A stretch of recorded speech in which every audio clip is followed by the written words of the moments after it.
पटना में शुक्रवार को विपक्षी दलों की महा बैठक हुई। इस बैठक में विपक्ष के 15 राजनीतिक दलों के 30 से ज्यादा विपक्षी नेताओं ने हिस्सा लिया।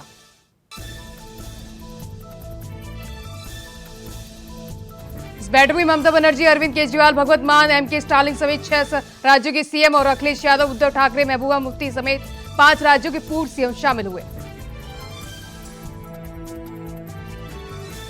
इस मीटिंग में आगामी लोकसभा चुनाव 2024 में बीजेपी के खिलाफ एकजुट होकर मैदान में उतरने की साझा रणनीति पर मंथन किया गया।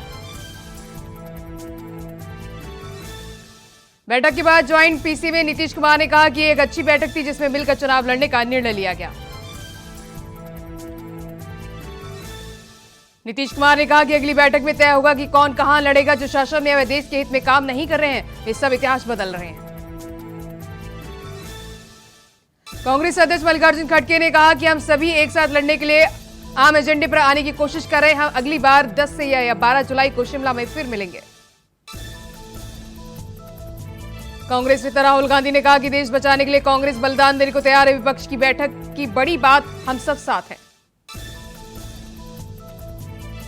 बंगाल की सीएम ममता बनर्जी ने कहा कि पटना में जो बैठक हुई है वो अच्छी हुई है। हमने 3 चीज पर जोर दिया, हम लोग एक साथ हैं, हम लोग एक साथ लड़ेंगे। एनसीपी चीफ शरद पवार ने कहा कि उद्धव ठाकरे और हम पिछले 25 सालों से एक दूसरे के खिलाफ चुनाव लड़ रहे हैं, लेकिन हम सब कुछ भूलकर एक साथ आए। बैठक के बाद उद्धव ठाकरे ने कहा कि यहां कश्मीर से लेकर कन्याकुमारी तक के सारे लोग इकट्ठे हुए। हमारी विचारधारा अलग हो सकती है, लेकिन देश एक है। विपक्षी बैठक में सपा प्रमुख अखिलेश यादव ने कहा कि पटना का यही संदेश है कि हम सब मिलकर काम करेंगे और मिलकर देश को बचाने का काम करेंगे। पीडीपी प्रमुख महबूबा मुफ्ती ने कहा कि हमारे लोकतंत्र, संविधान, सेक्युलरिज्म पर हमला हो रहा है। उसका प्रयोगशाला हमारा जम्मू कश्मीर हो चुका है। इसकी शुरुआत जम्मू कश्मीर से हुई और पूरे मुल्क में वही हो रहा है जो हमारे साथ हुआ है। विपक्षी बैठक में जम्मू के एक रैली को संबोधित करते हुए केंद्रीय गृह मंत्री अमित शाह ने कहा कि पटना में एक फोटो सेशन चल रहा है। अमित शाह ने कहा कि कितना भी हाथ मिला लो, आपकी एकता संभव नहीं है। अगर हो भी गई तो जनता 2024 के चुनाव में 300 से ज्यादा सीट जिताकर नरेंद्र मोदी को फिर से प्रधानमंत्री बनाने जा रही है। विपक्षी एकता की बैठक के यूपी सीएम डीटी से ब्रजेश पाठक ने कहा कि गठबंधन बुरी तरह से फ्लॉप शो साबित होगा। बीजेपी अध्यक्ष जेपी नड्डा ने विपक्षी बैठक को लेकर कहा कि जिन्होंने जेल में डाला उनका स्वागत कर रहे हैं। विपक्षी बैठक पर बीजेपी सांसद सुशील कुमार मोदी ने कहा कि विपक्षी दलों की बैठक टाइफिस हो गई, क्योंकि इस बैठक में सिर्फ अगली बैठक कब होगी ये तय हुआ है। ओलंपिक पदक विजेता पहलवान योगेश्वर दत्त ने ब्रजभूषण शरण सिंह के खिलाफ धरना देने वाले 6 पहलवानों को एशियन गेम्स के ट्रायल में दी गई छूट पर सवाल खड़ा किया। विनेश फोगाट ने आरोप लगाया कि योगेश्वर दत्त ने पहले किसानों, छात्रों पर सिखों पर घटिया टिप्पणी की और अब महिला पहलवानों को बदनाम करने में लगे हुए हैं। प्रधानमंत्री नरेंद्र मोदी की अमेरिका यात्रा के दौरान न्यूयॉर्क में एम्पायर स्टेट बिल्डिंग की तिरंगा लाइटों से सजाया गया। डॉक्टर श्यामा प्रसाद मुखर्जी का निर्माण दिवस पर पुष्पांजलि समारोह का आयोजन किया गया। कार्यक्रम में सीएम योगी और ब्रजेश पाठक शामिल हुए। मुख्यमंत्री बोले, देश की आजादी की लड़ाई में रहा अहम योगदान। भदोही में एक माइक्रो फाइनेंस कंपनी में काम करने वाले कर्मचारी ने कंपनी के मैनेजर पर छेड़छाड़ी का आरोप लगाया। युवती की शिकायत पर पुलिस ने कंपनी के मैनेजर को गिरफ्तार किया। बदायूं में जमीन का मामला खारिज होने पर एक बुजुर्ग ने खाया जहर। जहर खाने से बुजुर्ग की हुई मौत। अलीगढ़ में डॉक्टरी परीक्षण के नाम पर 2 कर्मचारियों ने पीड़ित से लिया 5000 रुपए की रिश्वत। रिश्वत लेने का वीडियो सोशल मीडिया पर हुआ वायरल। गाजियाबाद पुलिस ने धर्म परिवर्तन के खेल का भांडाफोड़ किया। पुलिस ने छापा मारकर एक आरोपी और उसके 2 साथियों को गिरफ्तार किया। रादौर से कांग्रेस विधायक विशन लाल सैनी ने बड़ा बयान दिया। उन्होंने अंबाला उपचुनाव को लेकर बीजेपी को चैलेंज किया और बीजेपी की हार की भविष्यवाणी भी की। बुलंदशहर के लाडपुर में 2 पक्ष आपस में भिड़े। हमले में एक युवक ने धारदार हथियार से लोगों पर हमला किया।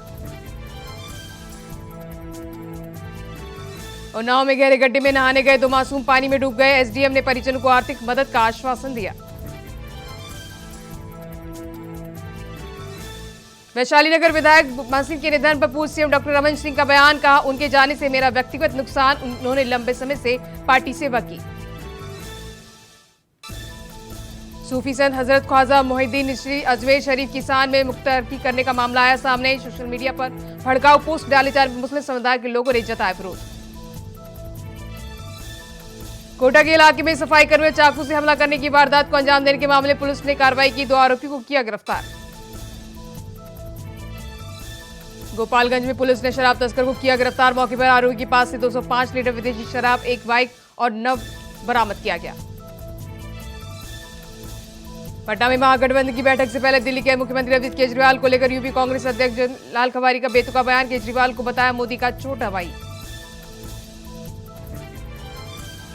सिद्धार्थनगर में ग्रामीणों के ग्राम सभा में हो रहे पशुशोम, पंचायत भवन, सामुदायिक शौचालय और भ्रष्टाचार की शिकायत करने के 3 साल बाद नहीं मिला कोई समाधान, मिला तो महज कागज। पिछड़ों में गुलदार के आतंक से लोगों का जीना हुआ मुहाल, 24 घंटे में गुलदार ने ली 2 लोगों की जान। गाजियाबाद में चोरी के शक में महिला की पीटकर की गई हत्या का खुलासा, मामले में पुलिस ने 8 लोगों को किया गिरफ्तार, 5 पुरुष, 2 महिलाएं और 1 नाबालिग भी शामिल। संभल में कोरोना के दौरान रखे गए हेल्थ महकमे के संविदा आउटसोर्स कंपनियों को रोजी रोटी का संकट, शासन ने कर्मचारी को 30 जून तक को सेवा समाप्त कर दिया नोटिस। रायबरेली में तेज रफ्तार आ रही कार ने बाइक को जोरदार टक्कर मारी, बाइक सवार 2 लोग गंभीर रूप से घायल, इलाज के लिए कराया गया अस्पताल में भर्ती। रायबरेली में सड़क हादसे में 2 युवकों की मौत, तेज रफ्तार बस ने बाइक सवार युवकों को कुचला, पुलिस ने बस चालक को किया गिरफ्तार। पिथौरागढ़ में तवन के लखुब सड़क काली नदी के जलस्तर बढ़ने पर नदी में समाई, 20 यात्री के फंसने की सूचना, हिमालय में ग्लेशियर पिघलने के बढ़ता जा रहा नंदी का जलस्तर। रामनगर के साले पश्चिम क्षेत्र में संदिग्ध परिस्थितियों में घर के अंदर महिला का शव मिला, परिजनों में मचा हड़कंप, शव को कब्जे में लेकर पुलिस मामले की जांच में जुटी। रुड़की के जेठादी गांव में खोई के ढेर में लगी भयानक आग, स्थानीय लोगों ने फायर ब्रिगेड को दी सूचना, घंटों की मशक्कत के बाद आग पर काबू पाया गया। जौनपुर के लाइन बाजार में कलेक्टर परिसर में महिला अधिवक्ता पर चाकू से हमला, अधिवक्ताओं ने आरोपियों को पकड़कर किया पुलिस के हवाले। 25 जून को मुख्यमंत्री योगी आदित्यनाथ का नोएडा दौरा, तैयारियों में जुड़ा जिला प्रशासन, मुख्यमंत्री के सलाहकार अवनीश अवस्थी ने लिया जायजा।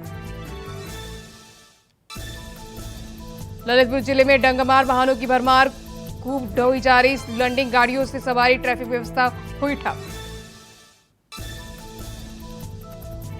भरतपुर में अवैध शासन माफियाओं के खिलाफ की गई कार्रवाई, थानाधिकारी प्रेम सिंह भास्कर ने निर्देश दिए, कार्रवाई से बचा हड़कंप, अवैध शराब के साथ आरोपी भी गिरफ्तार। कोरबा में नगर पालिका परिषद डीपका के कार्यालय के सामने एक बड़ी दुर्घटना होने से टली, कार्यालय के सामने क्रेन के जरिए पोल खोलने के दौरान पोल हुआ धराशायी। सरगुजा के मैन वार्ड में आकाशीय बिजली की चपेट में आने से एक व्यक्ति की मौत, लगातार हो रही मूसलाधार बारिश से बचने के लिए एक मकान के नीचे सहारा लेने बैठा था शख्स। बलरामपुर में वाहन दुर्घटना के दौरान शराब तस्करी का खुला राज, शराब की पेटियों से भरी गाड़ी उत्तर प्रदेश से रामगुन की ओर जा रही तभी हुआ हादसा, वाहन चालक मौके से फरार।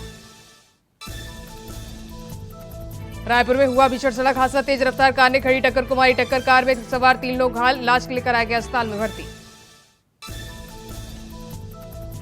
कांवड़ यात्रा 2023 के लिए हरिद्वार पुलिस ने की नई पहल की शुरुआत, भोले भक्तों की सुविधाओं के लिए 10 लाख QR कोड कराए गए तैयार। रामनगर में कर्मियों की मूली बड़ी कामयाबी, वैध रूप से काट के ले जा रही लाखों रुपए की यूकेटिल्स की लकड़ी बरामद की, 2 तस्कर भी गिरफ्तार।